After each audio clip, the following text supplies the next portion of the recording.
예, 안녕하십니까. JTB 총선 특집, 총선 현장을 가다. 저는 시민기자 최강욱입니다. 오늘 더불어민주연합의 비례후보님, 저로서는 개인적으로 아주 반가운 동생을 만나는 시간입니다. 우리 최혁진 후보님 어서 오십시오. 예, 반갑습니다, 형님. 오랜만에 뵙습니다. 예, 오랜만에 뵙습니다. 저희가 청와대에 같이 근무하면서 옆방의 이웃으로 있었던 사이라서요. 잘 계셨죠? 예, 잘 지냈습니다. 이래저래 예. 고생 많이 하셨었는데 이번에 네. 17번, 16번. 16번. 예, 네. 예. 어떠셨어요? 이제 그 민주연합이 예. 구성되고 또 네. 이제 그 한 부분으로 참여를 하신 거잖아요. 네, 네, 그리고 새진보연합의 일원이시잖아요. 예, 예. 네, 네. 새진보연합은 어떻게 결성이 됐고 어떤 네, 네. 마음으로 이번 총선에 임하고 계신 건지 그걸 네, 네. 좀 많이들 모르시는 것 같더라고요. 예. 뭐 일단 쭉 히스토리 말씀드리면은 네. 지난번 대선에 이제 이재명 선본에서 경선 때부터 사회적 경제 상임위원장으로 열심히 뛰었었거든요. 그렇죠. 네, 너무 아깝게 졌잖아요. 진짜 새벽까지 그 방송 보다가 나중에 네. 분해서 뭐 눈물도 흘리고 그랬는데 그러고 나서 이제 이런저런 고민을 하다가 이게 대한민국에서 보수를 이기려면 그러니까 우리 민주당과 진보 정당들과 시민사회 전체가 단일 대우를 만들어내야 대선 승리를 할 수 있겠다라는 생각을 좀 하게 됐습니다. 예. 네, 그러던 차에 이제 작년 여름부터 해서 네.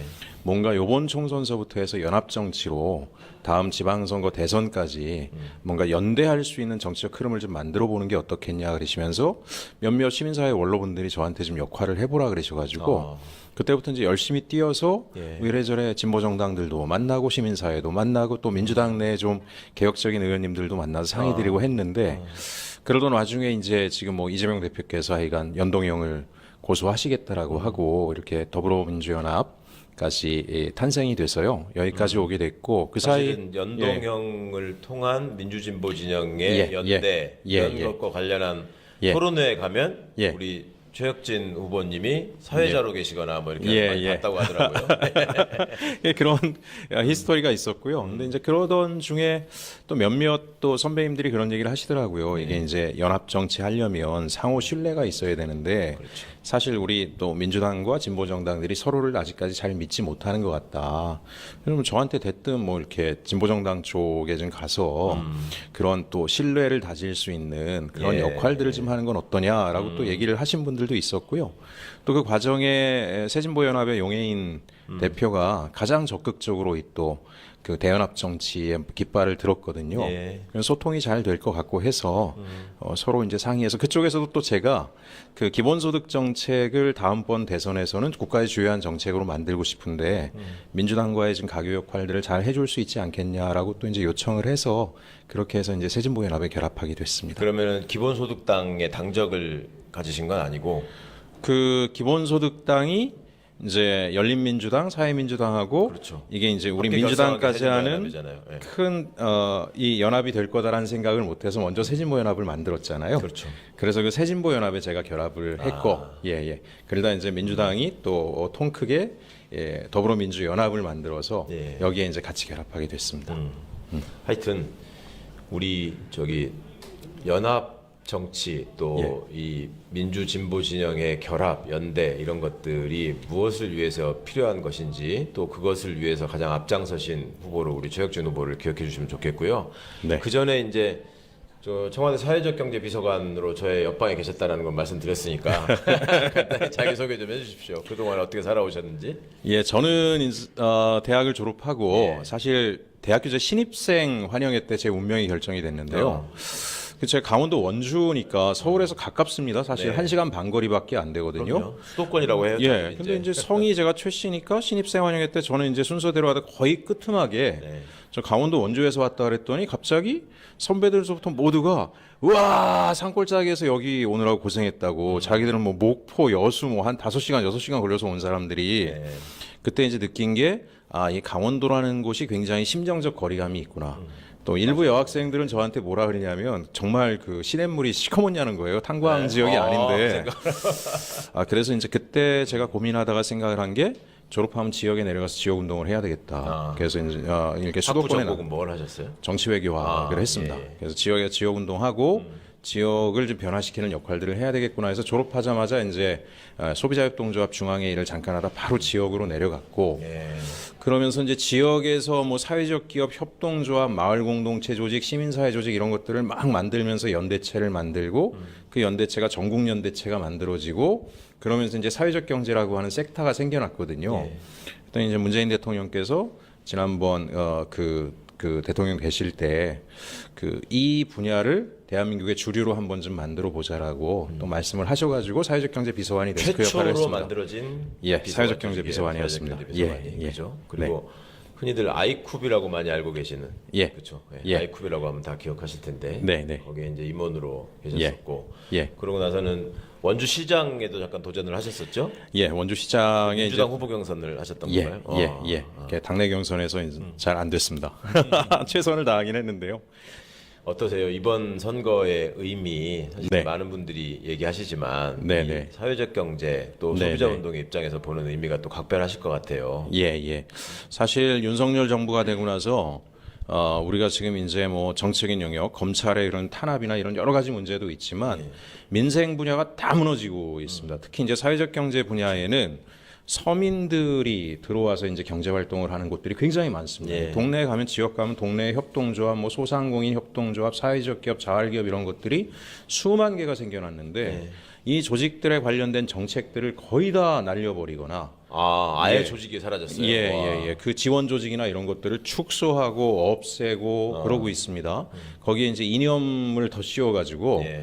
무슨 사회주의 경제니 뭐 이런 말을 하면 들들들들 볶아대는 거예요. 그러니까 이제 없는 사람들, 소시민, 소상공인 이런 사람들을 죽어라 하는 거죠. 예.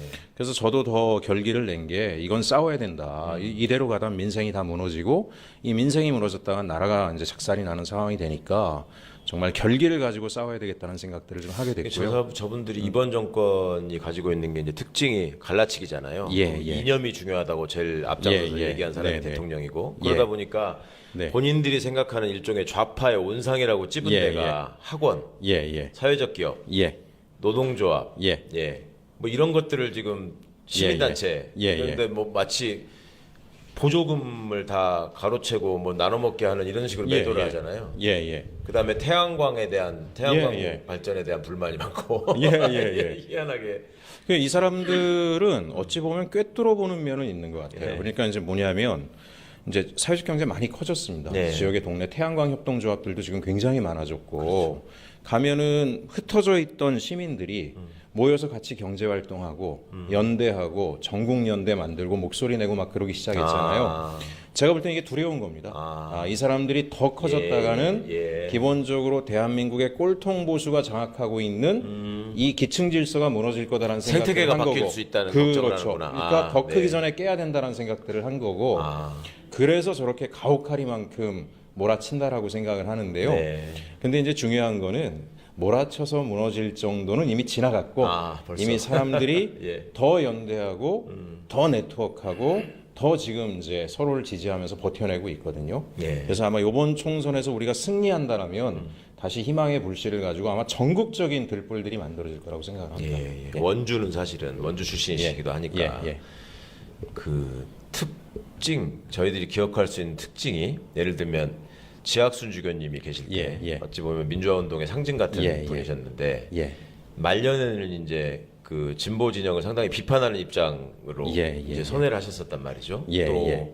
원주 지역에 이제 그 한살림 뭐 이런 예. 운동부터 시작해가지고 예. 지금 생활협동조합의 토대가 사실은 원주에서 예. 이게 시작된 거 아닙니까? 예. 그런데 또 투표 성향이나 이런 걸 보면 예. 요즘은 좀 달라졌다고 하지만 과거에는 일관되게 이제 예. 보수 성향을 예. 가진 또 군사도시였고 예. 그러면 이런 어떤 다양한 변화를 지금 경험하고 있는 와중에 있는 거잖아요 원주가. 예. 그럼 그 안에서 예. 이제 생활 정치인으로서 또 시민단체 활동도 하시고 예. 협동조합을 하시면서 예.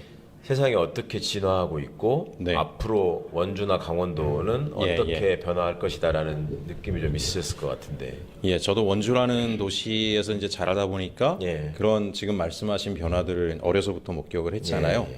또 저희 아버지도 무의당 장일 선생님 제자로 지역 운동, 뭐 협동조합 운동, 뭐 그 제가 경제수석실에 있었는데 예, 회식을 하는데 골프 얘기가 나온 거예요. 그 비서관들이. 네. 근데 저는 조용히 있으니까 나중에 뭐 수석님이 최 비서관은 왜 한마디도 안 하나 그래서 전 골프를 채를 잡아본 적이 없다. 네. 왜 뭐 사연이 있나 싫어하나 그래서 그냥 저희 아버지가 강원도 골프장 반대 투쟁 위원장이었었는데 제가 그걸 분위기가 싸해졌던 그런 경험이 있습니다. 예. 근데 어쨌든지 간에 이 원주에서 반독재 민주화 투쟁을 70년대부터 굉장히 가열차게 그렇죠. 했고 강원 남부 지역에 탄광 노동자들을 조직하고 농민 조직 만들고 뭐 카톨릭 농민회 그럼요. 뭐 이런 것들이 다 만들어졌는데 그럼에도 불구하고 말씀하신 것처럼 군사 도시였고 군인 가족들이 압도적으로 많았고 군인들에 의존하지 않으면 밥 먹고 살 수 없는 왜냐하면 주말에 군인들이 다 나와서 돈 쓰고 뭐 이런 게 있잖아요. 그래서 그렇게 가열차게 민주화 운동을 했어도 보수 성향이 셀 수밖에 없었던 측면이 있었으나 근데 저는 이제 그 예전에 보면 지학순 중교님이 투옥되다가 나오셨을 때 인구 그때는 시군 통합이 안 됐으니까 5만밖에 안 되는 도시인데 지주교님을 환영한다는 시민의 인파가 2만 명 가까이가 막 모이고 그랬었거든요. 그래서 어쨌든 제가 그런 것들을 보면서 자라면서 이 좋은 사회 민주화 운동에 대한 열망이 대중 속엔 분명하게 있다. 네. 다만 가혹한 정치가 있다 보니까 저는 대중은 기회주의적일 수밖에 없다. 왜 살아남아야 되니까. 그거에 우리가 좌절할 필요가 없고 물꼬를 열기만 하면 폭발적으로 나온다라고 하는 것들을 어려서부터 좀 배웠던 것 같고요. 그래서 지역 운동을 중요하게 생각했던 계기도 있습니다. 계기를 갖게 됐던 것 같기도 하고 그래서 지금 여러 가지 윤석열 정부가 검찰을 내세워서 가혹하리만큼 말도 안 되게 몰아치고 있으나 사람들의 마음을 바꿀 수 없다. 내면에서부터 이제 다시 불꽃들이 튀어나오고 연결되고 저는 오래 안 갈 거라고 생각합니다. 예.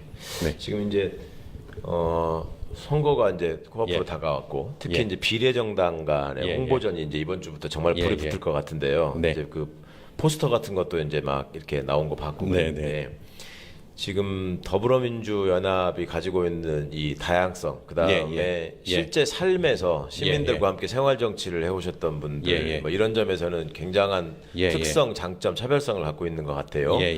더불어민주연합의 비례 후보로서 참여하시고 이 후보님들의 면면을 보실 때 더불어민주연합이 많은 의석을 얻어야 될 이유, 또 얻게 되면 어떻게 한국 정치가 변화할 수 있을 것인가 이런 점에 대한 희망을 좀 설명해 주시면.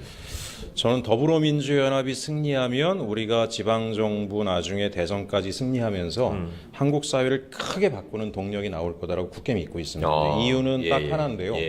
사실 보수는 강합니다. 이권으로 결속돼 있고 어마어마한 자본력을 가지고 있기 때문에 제가 오늘 어디에다 글도 썼지만은 찰공판처럼 아주 단단한 방어막을 치고 있거든요. 그러니까 우리가 이제 한두 사람의 송곳니로 푹푹 찔러가지고는 빼도 구멍도 흔적이 남지 않을 정도로 강고한데 이걸 깨려면 찌르는 전략이 아니라 찢어버리는 고무판 자체를 그런 균열을 내는 전략을 해야 되는데요. 그러려고 하면 저는 이제 정치개혁, 검찰개혁, 언론개혁 같은 상층개혁에 대한 욕망과 여기에다가 서민들, 기층시민들이 지금 불평등과 격차로 인해서 엄청나게 고통을 받고 있는데 이 뭔가 새로운 삶을 원하는 강렬한 열망이 결합되면 찢어버릴 수 있는 힘이 나온다. 근데 이제 우리 더불어민주연합에는 사실은 상층 개혁에 대한 강한 전문성이 있는 분들도 결합돼 있고요. 또 한편으로는 노동 현장에서, 농민 현장에서, 소상공인, 또 장애 현장에서 평생을 현장 운동을 통해서 잔뼈가 굵어온 분들이 있거든요. 이 힘이 결합되면 폭발력이 나온다. 이게 정치화되면 우리는 거대한 보수의 강고한 찰고무판을 뜯어버릴 수 있는 힘이 될 수 있다. 그렇게 생각하고 있습니다. 야, 인상적인 표현을 쓰셨습니다. 찰고무판을 뜯어버린다, 찢어버린다 이런 말씀까지 하셨는데 지금 사실은 경제 지표나 이런 게 정말 말할 수 없이 안 좋잖아요. 그게 이제 거시 지표도 그렇지만은 소비자 물가 지수, 특히 이제 최근에 이제 이 대파 사태 이걸로 이제 이 사람들의 인식의 일단을 보여줬는데 생협 운동을 하신 입장에서 보시면. 더 기가 막히시잖아요. 지금 뭐 사과값이 뭐 10,000원이 넘고 말도 안 되는 거죠. 그러니까 이게 근본적인 이유가 어디에서 지금 있는 거예요? 왜 이 정부에서 예, 예. 이렇게 해야 되는 거예요? 일단 이 정부가 아무 관심이 없습니다. 아, 기본적으로. 예. 서민의 생활에 아무 관심이 없고요. 자기들은 먹고 살만 하잖아요. 예. 뭐 천재지변이 일어나도 밥 먹고 사는데 지장 없는 거기에 갇혀버린 인간들이기 때문에 예. 어떻게 하면 문제를 해결할 건가에 대한 접근이 없는 거죠. 사실 생연만 보더라도 예전에 농민 살리고 소비자 살리는 일이 아주 간결했거든요. 예. 농민한테 제값 주고 유통단계 줄여서 소비자한테 직거래하고 맞아요. 그다음에 예. 소비자들 설득해서 재고 물량 안 발생하게 하자. 이게 계약제배였습니다. 아, 재고 안 나가니까 손실 발생 안 하고요. 그리고 좋은 상품도 예, 유통 단계 줄였으니까 좋은 가격에. 예. 그럼 농약 적게 친 농산물도 저렴하게 갈 수 있는 이 시스템인데 이거를 국가가 나서면 왜 못 만들겠습니까? 그렇죠. 필요하면 중간에 재고 물량을 국가가 책임질 수도 있는 건데 제가 생각할 때는 아무 관심 없습니다. 대파값도 모르는 것처럼 예, 자기들은 뭐 대파 몇 단 아무렇지도 않잖아요. 뭐 10만 원이어도 문제가 없는 사람들이어서 그런지 예. 거기에 결정적 원인이 있다고 생각합니다. 아무 관심이 없다. 아무 관심이 없다. 일관되게 관심이 있는 거는 예. 부자들한테 유리한 정책에는 일관되게 예. 관심이 있는 것 같아요. 세금 줄여주고 맞습니다. 여러 가지 비용 절감해주기 위한. 제 형님께 꼭 드리고 싶은 말씀이 예. 쟤네들은 넓게 봐줘야 1%의 기득권만을 위한 정당입니다. 국회 300석 중에 3석 가져가는 게 예. 적절한 정당이 100석 이상을 가지고 있기 때문에 나라 꼴이 이 모양이 됐다. 근데 최소한 30% 이상의 시민들이 또 지지를 그거를 저희가 이제 깨는 게 지금부터 이제 시작이 돼야 되고 예. 우리가 99%를 위해서 일하는 정당이다. 그것이 이제 연합정당이 예. 중산층에서부터 저 아래에 자활 참여자들까지를 대변할 수 있는 그게 이제 하나의 정당으로 안 되니까 진보 정당들도 다 손잡고 예. 이걸 커버해서 99%의 삶을 지키는 게 우리다라고 하는 이것들을 확증시켜주고 실력으로 보여주고 체감할 수 있는 전쟁으로 전면에서 싸우면서 물길을 열고 돌파해 나간다라면 예. 점점 많은 사람들이 우리를 지지하지 않겠는가. 저기 줄여야 됩니다. 제가 볼 때는 3석이면 충분한 정당이 100석을 가지고 있다 이렇게 생각합니다. 그렇죠. 그간의 역사적 과거를 생각해 보면 예. 하여튼 저렇게 예. 그 있다는 게 신기할 수도 있는데 네. 어떻습니까? 이제 본격적으로 선거 캠페인을 하실 때 이 네. 더불어민주연합이 지금 조국혁신당이 돌풍을 네. 일으키고 있는 게 사실이잖아요. 예, 그와 함께 시너지를 내시면서도 예. 더불어민주연합의 예. 의석이 또 최대한 예. 확보돼야 된다는 예. 두 가지 과제가 있는데 어떤 전략이 있다고 생각하세요? 저는 이제 어쨌든 조국혁신당이 검찰 개혁이라든가 이제 권력 구조 예. 개편에 대한 목소리를 통해서 그동안의 울분들을 예. 해소해주면서 많은 지지를 받고 있다라고 보는데요. 한편으로는 또 민생 개혁에 대한 그렇죠. 물가 예. 파탄, 경제 파탄으로 인해서 예. 이 열망들이 있기 때문에 우리 더불어민주연합에서는 우리 구성원들부터가 그러니까 예. 지금 윤석열 정부가 무너뜨리고 짓밟아 놓은 각 사회 분야 있잖아요. 이 안의 열망들을 재조직하는 노력들을 짧은 시간이지만 해나가면 공동의 승리를 만들어낼 수 있다고 생각합니다. 예, 실제로 네. 두 정당의 후보들의 면면을 보시면서 많은 분들이 일종의 희망과 위안을 많이 발견하시는 것 같고 또 두 정당의 지금 지지율을 합쳐보면 이제 반이 넘어가고 있잖아요. 예. 전문가들은 50%는 분명히 넘길 것 같다라고 예측하시는 분들이 많더라고요. 네. 그래서 그 두 정당의 지지율이 55%를 넘기는 순간 예. 정말 새로운 역사가 시작된다 이렇게 말씀하시는 저도 분들이 당선될 있는데 수 있습니다.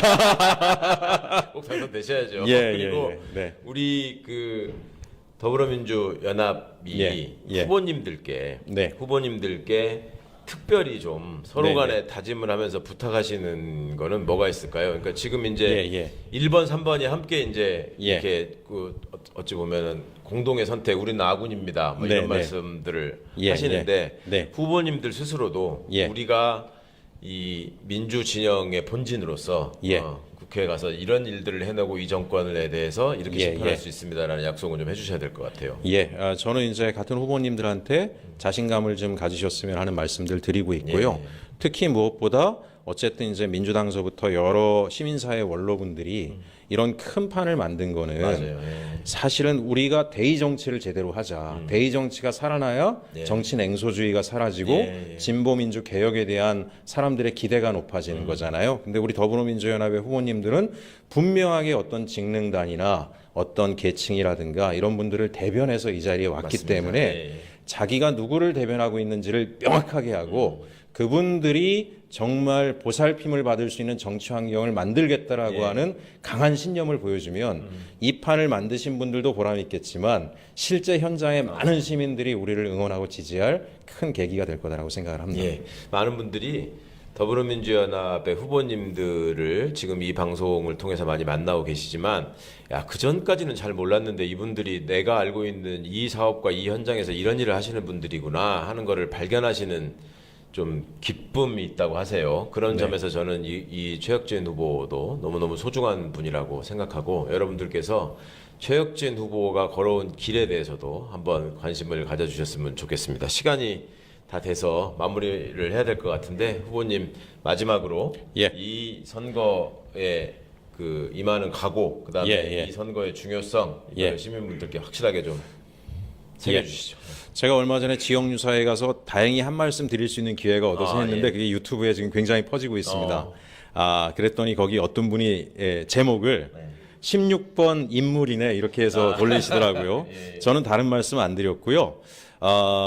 제가 이제 국회에 들어갈 수 있는 기회를 주십시오. 들어가서 제가 분명히 말씀드리지만 파렴치한 정권을 쳐부실 때는 제가 비례 후보 순번은 뒷번호에 있지만 돌격대장이 되겠다라고 말씀을 드렸습니다. 물길을 열겠습니다. 그리고 그 물길에 더 많은 민주개혁 진보 시민들이 들어와서 정치할 수 있는 그런 판을 열겠습니다. 대한민국 바꿔보겠습니다. 예, 감사합니다. 여러분 물길을 열고 큰 물줄기를 통해서 큰 강물이 바다로 흘러 들어가는 이 역사를 만들겠다는 최혁진 후보의 다짐 많이들 기억하시고 성원해 주셨으면 좋겠습니다. 오늘 함께해 주셔서 감사합니다. 감사합니다. 교수를 마치겠습니다. 감사합니다. 감사합니다.